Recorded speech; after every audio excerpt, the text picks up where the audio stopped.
두려워하지 말라. 한 주간 저는 저 말씀을 묵상하면서 누가 제일 두려움이 많을까요? 뭐 다 다를 수 있겠지만 염려와 걱정과 두려움이 많은 상황에서 예수님께서 두려워하지 말라는 그 말씀을 여러분 깊이 묵상하시면 좋겠습니다.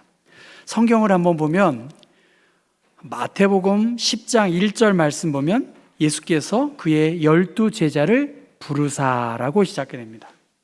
그러니까 마태복음 10장은 예수께서 그의 12 제자를 부르셨고요.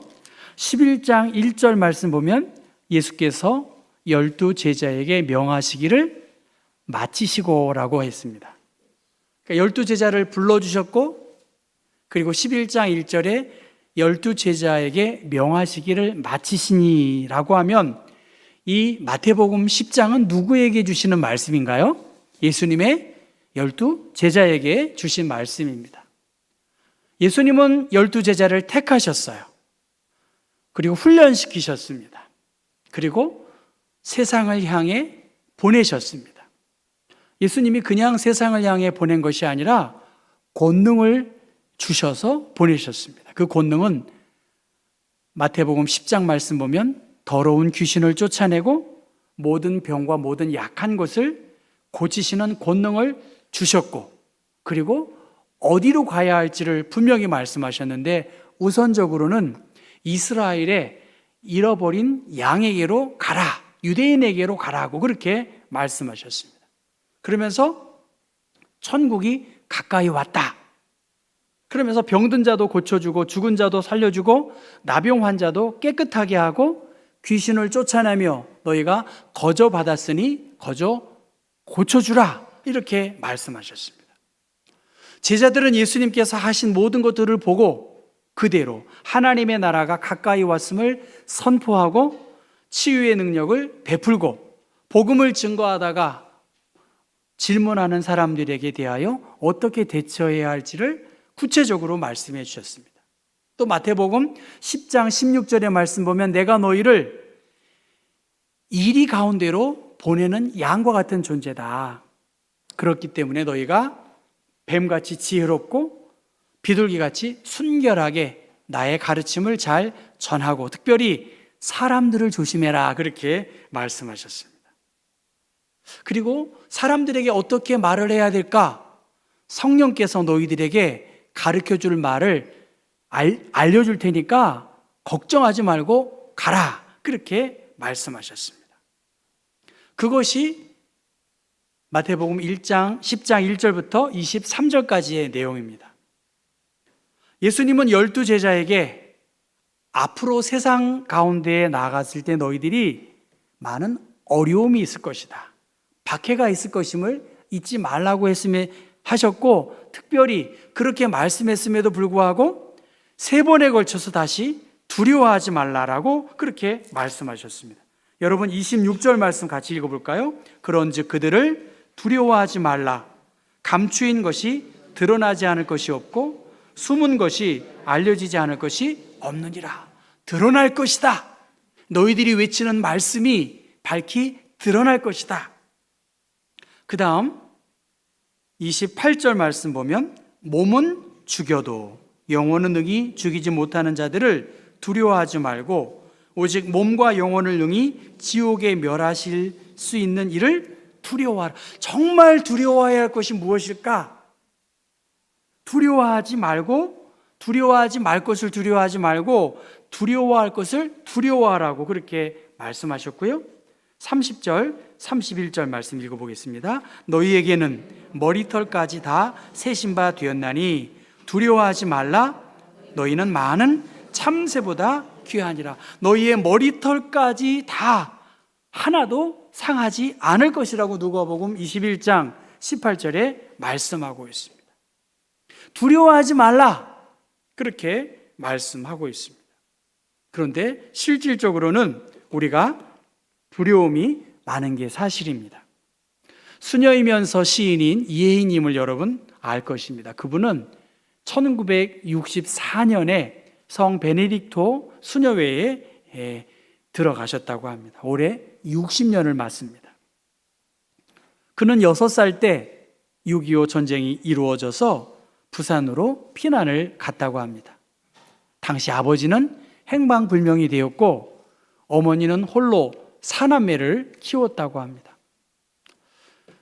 신앙심이 깊은 어머니의 희생, 그리고 수녀인 언니의 기도의 덕분에 오늘에 이르를 수 있었다고 그렇게 회고합니다. 여러분, 이혜인 수녀는 지금 대장암 투병 중에 있습니다. 죽음을 느끼는 그러한 경험들을 했던 것이죠. 죽음이 다가왔을 때 어머니가 떠나신 그 나라에 나도 가는 거니까 괜찮겠다는 생각이 들어서 두려움이 적어지는 그러한 경험을 하게 되었다고 합니다. 그래서 그는 스스로를 기쁨 발견 연구원이래요. 따라해 볼까요? 기쁨 발견 연구원. 시작.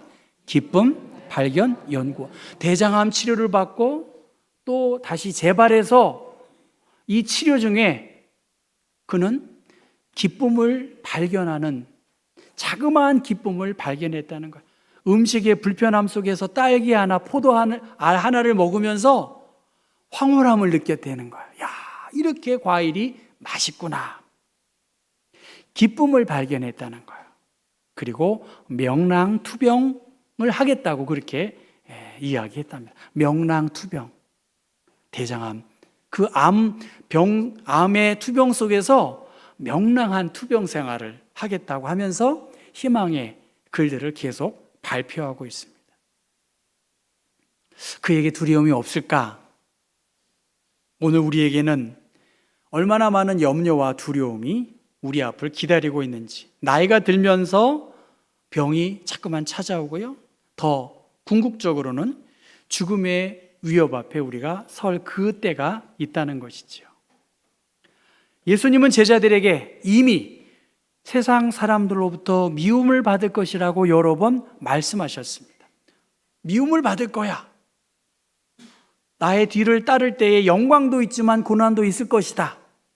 그런데 제자들은 영광은 생각했지만 고난을 삶으로 살아가기가 여의치 않았을 것입니다. 쉽게 받아들이기가 어려웠을 거예요. 제자들은 분명히 예수님의 길을 알았을 것입니다. 또한 예수님께서 박해와 미움을 받고 그 속에서 많은 핍박을 받는 것 또한 아셨을 것입니다. 그리고 예수님 또한 제자들이 두려움 속에서 받을 그 고초를 알 것입니다. 예수님 또한 죽음으로 끌려갔고 죽음으로 그의 인생이 끝난 것 같지만 승리하셔서 부활의 첫 열매가 되신 것을 아셨기 때문에 좁은 길이고 십자가의 고난의 길이었지만 그러나 너희들은 승리와 기쁨의 삶이 있을 것이기 때문에 두려워하지 말라는 것입니다. 두려워하지 말아야 할 근본적인 것, 너희들이 하고 있는 일들, 너희들이 가르치고 있는 그 말씀들, 그 복음이 언젠가는 진가를 발휘할 것이기 때문에 26절, 감추인 것이 드러나지 않을 것이 없고 숨은 것이 알려지지 않을 것이 없기 때문에 너희들이 말하는 것이 진실이고 너희들을 박해하는 그 반대 세력들이 분명히 거짓된 것이 드러날 것임을 알기 때문에 두려워하지 말라는 거예요. 우리가 의를 위하여 핍박받는 자 복이 있다라고 말씀하셨습니다. 내가 믿고 소망하는 이 모든 것이 낱낱이 밝히 드러날 것이기 때문에 두려워하지 말고 진짜 두려워해야 할 것을 무엇인지를 두려워하고 정말 두려워해야 할 하나님을 두려워하라는 것입니다. 두렵습니다. 권력이 두렵고요, 돈이 무시무시한 힘을 발휘하고 있습니다. 그런데 우리가 너무나 잘 알고 있잖아요. 그것이 정말 한순간이구나.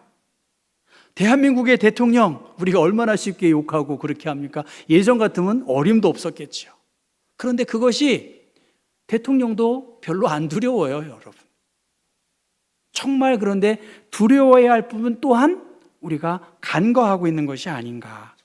마땅히 두려워해야 할 것을 두려워해야 하는데 너희들 마땅히 두려워해야 할 하나님을 두려워하고 너희들이 맞닥뜨려질 여러 일들에 대하여 담대하라고 그렇게 제자들에게 말씀하고 있습니다.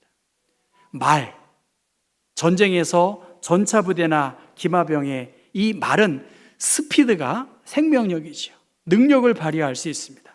그런데 이 말이 물에 빠지면, 홍수에 떠내려 나가면 어떻게 될까요? 살려고 바둥바둥 치다가 허우적거리다가 마른 물에 빠져서 탈진해서 죽는 경우가 많답니다. 홍수가 나면 물에 빠진 말, 그 홍수에 휩싸인 말들은 죽음에 이르를 수밖에 없는 약점을 갖고 있다는 거예요. 반대로 말보다 덩치가 큰 소는 어떻게 될까요? 여러분, 홍수 날 때 그 소들이 살아나가지고 지붕 위에 높은 데에서 되새김질하는 사진을 텔레비전에서 본 적이 있으시죠?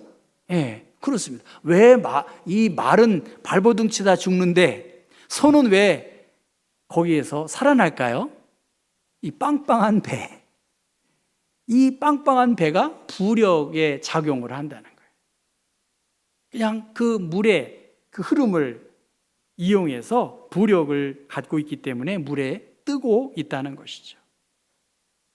소에 비해서 근육도 많고 몸도 빠른 말이지만 이 홍수에 빠져 있으면 어떻게 할 수가 없다는 거예요. 취약하다는 것입니다. 제자들만 어려울까? 아니죠. 오늘 우리들도 어렵죠. 문제 앞에서 허우적거리다가 기진맥진하여 살아갈 소망을 발견하기 힘든 것이 현실입니다. 그러면 예수님은 제자들에게 두려워하지 말라, 이게 그냥 립서비스로만 최면으로 그렇게 말씀한 것이 아닌다고 한다면 제자들 가운데 마음속에 있는 뭔가 능력, 어떤 가능성을 갖고 있지 않냐는 거예요. 소처럼 본능적으로 부력을 사용할 수 있는 그러한 능력들이 제자들에게 있던 것처럼 우리에게 또한 믿음 생활을 잘 할 수 있는, 어려움을 잘 극복할 수 있는 부력과 같은 가능성을 여러분 모두에게 하나님이 주셨다는 거예요. 이 어려움을 극복할 수 있도록 지난주에 사라에게 아들이 있을 것이다, 여호와께는 능치 못할 일이 없다 라고 하는 것처럼 하나님의 자녀로 부름받은 우리들에게 이 시련을 극복할 수 있는 힘을 하나님이 주셨다는 거예요. 믿습니까? 믿으세요, 정말? 네, 두려워하지 말라는 거야. 능히 이 어려움을 극복할 수 있는 힘을 주셨다는 거야. 홍수가 몰아친다 할지라도 하나님의 사람들을 일으켜 세울 수 있는 비밀이 있다는 것입니다. 나일강은 우기마다 범람한다고 우리가 세계사를 통해서 들었습니다. 우기 즈음, 비가 많이 올 즈음에 이집트의 농부들은 배를 타고 나일강의 물 위에 씨앗을 뿌렸다고 합니다. 씨앗을 땅 속에 아닌 물 위에 뿌린 이유가 있겠지요. 그들은 자연의 재해, 어려움을 통해서 이유가 있었습니다. 강물 위에 뿌려진 씨앗, 그것이 흐르는 강물을 따라 범람하고 그것이 땅, 옥토에 떨어지면 거기에서 풍성한 수확을 결실하는 것을 보았기 때문입니다. 환경을 극복한 고대 이집트인들의 농사법, 시련과 어려움을 통해서 깨달은 것이겠지요. 과연 여러분들은 어떻게 위기에 처해 있을 때 그 문제 앞에서 허우적거리다가 빠져 죽을 것인가, 아니면 부력과 같은 그러한 가능성을 가지고 다시 살아날 것인가에 대한 문제입니다. 그리스도인들은 하나님께로 가고 있고 예수 그리스도께서 그 길에 동행하는 것을 믿습니다. 우리의 가는 길, 표지판이 있고 안내판이 있습니다. 그 표지판 중에 하나가 예수님의 십자가이겠지요. 십자가를 묵상하는 거겠지요. 힘들고 어려운 일들, 우리라고 왜 예외가 되겠습니까? 십자가 그늘 아래 내 눈을 밝히 떠서 저 십자가를 볼 때 날 위해 고난당하신 주 예수 보인다. 그 형상 볼 때 내 마음에 큰 찔림 받아서 그 사랑 감당 못하여 눈물만 흘리네. 찬송가 415장입니다. 이 세상 나를 버려도 나 두려움 없네. 내 한량 없는 영광은 십자가뿐이네. 제자들이 간직해야 할 것은 십자가이고, 십자가를 통해서 죄와 사망에서 우리를 건지신 하나님의 능력이 있음을 믿기 때문에 너희들은 능히 그 일을 감당할 수 있다. 몸은 죽여도 영혼은 능히 죽이지 못하는 자들을 두려워하지 말고 오직 몸과 영혼을 능히 지옥에 멸하실 수 있는 일을 두려워하라는 거예요. 나 또한, 예수님 또한 바알세불이라는 말이 나오잖아요. 여기서 바알세불, 귀신의 왕인 바알세불의 힘에 의해서 예수 당신이 귀신을 쫓아낸 것뿐이야, 이렇게 무시당하고 하나님의 능력을 무시당한 나도 있는데, 하물며 너희들이 세상에 나아가서 능력 조금 베푼다고 그들이 귀가 번쩍 해가지고 하나님께로 돌아오겠느냐? 아니라는 거예요. 여러분, 오늘 우리들이 왜 실망하나요? 솔직히 얼마나 많은 설교를 여러분 듣습니까? 뭐 달라지는 게 있어야 되지 않겠어요? 그래야 뭐 설교가 있고 힘이 있는 거 아니겠습니까? 트집만 잡으려고 하면 뭐 트집 안 잡힐 사람이 어디 있겠습니까? 예수님도 생명의 말씀을 증거했고 마귀도, 귀신 들린 자도 몰아냈는데 그 믿지 않는 사람들은 그냥 바알세불 그 힘에 의해서 했다라고 하는데, 좀 무시당하고 좀 드러나지 않는다고 해서 낙심해서는 안 된다 라고 말씀을 하고 있습니다. 하나님이 오늘 우리들에게 말씀하세요. 이제는 너희들이 조근조근 제자들에게 말하는 것이 아니야. 우리끼리만 들으라고 하는 것이 아니라 이제는 만방에 가서 예수께서 행하신 일들, 그렇게 가르치신 일들을 증거하라고 그렇게 말합니다. 복음을 집이 높은 곳에서 공개적으로 전달하다가 이제 어려움 당할 수 있다는 거예요. 순교도 있을 수 있겠지만 두려워하지 말아라. 박해자들은 오직 사람의 몸과 육체에만 영향을 미치지만 진정으로 두려워해야 할 대상은 영혼까지 지배하시는 우리의 마지막 심판자이신 하나님, 그분 앞에 설 것을 기억하고 하나님을 정말 두려워하라는 거예요. 여러분, 정말 하나님을 두려워하고 예배드리나? 하나님이 정말 보시는데 내가 온전한 예배자로 서고 있는가? 정말 하나님 한 분밖에 두려워할 분이 없다는 것입니다. 하나님은 참새와 같은 가장 작은 그러한 연약한 존재도 보살피시는 하나님이시고, 그 하나님은 사람의 머리털까지도 다 세신 바 되어주셨기 때문에 하나님이 완벽하게 보호해 주시는 그 하나님이심을 너희들이 기억하라는 것입니다. 하나님이 허락하지 아니하시면 참새 한 마리도 땅에 떨어지지 않는다고 그렇게 말씀하셨어요. 우리의 머리털까지 다 세신 바 되신 하나님이 너희들은 참새보다 더 귀하다. 그리고 내가 너희를 세상에 보낸 것은 사망의 음침한 골짜기로 다닐지라도 해를 두려워하지 않을 것은 주께서 나와 함께 하실 것이다. 주의 지팡이와 막대기가 나를 안위하심을 믿고 주님의 동행하심을 믿으라는 것입니다. 아프리카에 선교사로 활동했던 선교사님이 신학교에 와서 신학생들에게, 목사 후보생들에게 설교를 했습니다. 설교하기 전에 기도를 했는데 이렇게 기도했습니다. 주여, 우리에게 피곤할 특권을 주셔서 감사합니다. 우리가 주를 위해 좀 더 피곤하게 하옵소서. 피곤이 무엇이라고요? 특권이라는 거예요. 특권. 내가 주를 위해서 좀 더 피곤하고 애쓴 것, 주님 감사합니다 라고 말했다는 거예요. 그 기도를 들은 신학생, 주를 위해 피곤할 수 있는 게 특권이구나. 여러분, 하나님께 나와 예배 드릴 수 있는 거 특권이라는 거예요. 예. 교회 와서 밥 먹는 거 너무 좋잖아요. 근데 이게 그냥 먹는 게 아니야. 그렇잖아요? 이 밥이 식탁에 올라오기까지 누군가 수고하고 애쓰는 사람이 있다는 거예요. 봉사할 수 있는 것 특권이라는 거예요. 내가 서비스할 수 있는 거 특권이라는 겁니다. 많은 시간 가운데 구별하여 교회에 나올 수 있는 거 특권이라는 거예요. 돈 얼마나 좋아요? 돈 정말 좋아요. 많은 돈 가운데 하나님께 구별하여서 아깝지만 그러나 하나님께 드릴 수 있는 거, 이것이 그의 나라와 그의 의를 위해서 사용할 수 있다는 거, 특권이라는 거예요. 특권. 하나님께 어떻게 빈손으로 나오겠어요? 하나님의 은혜에 어떻게 감사할 수 있겠어요? 섬기는 거, 봉사하는 거, 나누는 거, 특권이라는 거예요. 예수님을 따르는 일, 늘 새로운 결단을 필요로 합니다. 십자가를 지고 주님을 따르는 일, 오늘 우리에게 주어진 하루하루를 어떻게 사느냐, 굉장히 중요합니다.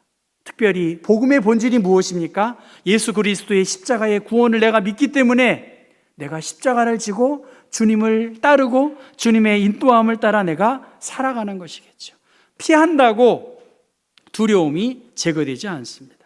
현재의 고난이든 장차의 영광이든 하나님의 계획함 속에 있다면 이 하나님을 더 인식하고 두려움 속에서 우리들은 더 하나님 안에서 나의 나됨과 주님 되심을 인정하며 살 수 있습니다. 여러분, 하나님께서 제자들을 세상에 보내셨어요. 하나님이 여러분들을 그리스도인으로 부르셨어요. 하나님이 저를 경복교회에 목회하도록 불러주셨어요. 그냥 불러주셨을까요? 능력을 주셨다는 거예요. 감당할 수 있는 하나님의 권능을 주셨다는 거예요. 네, 여러분에게, 저에게 하나님의 권능을 주셨다는 것입니다. 적합한 임무를 감당할 수 있도록 하나님이 주셨다는 거예요. 네.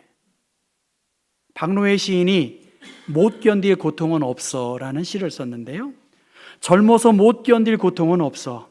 견디지 못할 정도가 되면 의식을 잃거나 죽고 마니까 살아있다면 견디는 거지. 중간, 사람들은 정작 자기 시대가 얼마나 좋은 시대인지를 모르지. 나만 고통스럽고 나만 불행하고 나만 억울하다고 체념하지. 인간에게 있어 진정한 고통은 물리적 몰락이나 통증이 아니야. 심리적 몰락이고 영혼의 붕괴이지. 우린 인간 자신으로 강해져야 해. 고통에 민감하되 잡혀 먹어서는 안 돼. 그렇게 시를 썼습니다. 예수님의 제자들에게 두려워하지 말라고 하셨어요. 예수님이 가지각색의 권능을 베풀어 주셨고 또 성령께서 무슨 말을 가르쳐 주실지를 이미 알려주셨다고 말씀하셨습니다. 그 제자들은 양으로 이리 가운데 가는 위험천만한 상황입니다. 그럼에도 불구하고 예수님은 장차 밝히 드러날 것이다. 진리와 정의는 승리할 것이다. 두려워하지 말아라. 그 보여지는 권력과 세상의 유혹에 대하여 부러워하지 말고 두려워하지도 말고 참 하나님이 어떤 분이신지를 알고 그 하나님 경외하기를 위하여 두려워하라고 말씀하셨습니다. 여러분, 6.25를 겪은 대한민국입니다. 얼마나 많은 대한민국이 오늘의 여기까지 이르렀을 때 많은 어려움이 있는지 여러분 더 잘 알고 있습니다. 병이 우리를 기다리고 있고요. 관계에서 오는 어려움이 우리를 너무 피곤하게 합니다. 그 관계는 36절에 보면 사람의 원수가 자기 집안 식구리라. 원수는 가까이에 있어요. 우리 앞에 있는 이 많은 어려움이 있다는 거예요. 날씨는 얼마나 덥습니까? 제가 예언하면 2024년 7월, 8월 엄청나게 더울 것입니다. 예언이 맞을까요? 틀릴까요? 맞을 거예요. 아마 99.9%. 저희 큰아이가 94년생입니다. 여러분 신문 보시면 1994년 이래로 그렇게 나와. 1994년 무척 더웠습니다.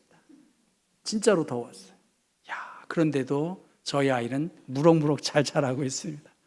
죽을 것 같고 두려울 것 같고 하지만 이 여름도 여러분 두려움 속에서 여름을 보내야 되겠습니까? 아니면 주님을 의지하고 주님을 신뢰하고 이 더위를 견디어낼 수 있어야 되지 않겠냐는 거예요. 자기 십자가를 지고 주님을 따르는 제자의 삶을 통해서 예수님은 자기를 비워 하나님의 뜻을 따라서 순종한 사람처럼 우리 또한 그렇게 살라고 말씀하세요. 각자에게 맡겨진 십자가를 짐으로 주님을 의지하고 십자가 안에 머물 때에 한 걸음 한 걸음 주님께 나아가는 사람에게 영광도 있고 특권도 있음을 우리가 확신하시고, 여러분 너무 두려워하지 마시기를 주님의 이름으로 부탁합니다. 저도 그래요. 두려움이 왜 없겠어요? 걱정 많습니다. 그러나 다시 한번 주님이 말씀하세요. 제가 말하는 게 아니라 주님이 말씀하세요. 반복해서 말씀하세요. 두려워하지 말자. 따라해 볼까요? 두려워하지 말자. 기도하겠습니다.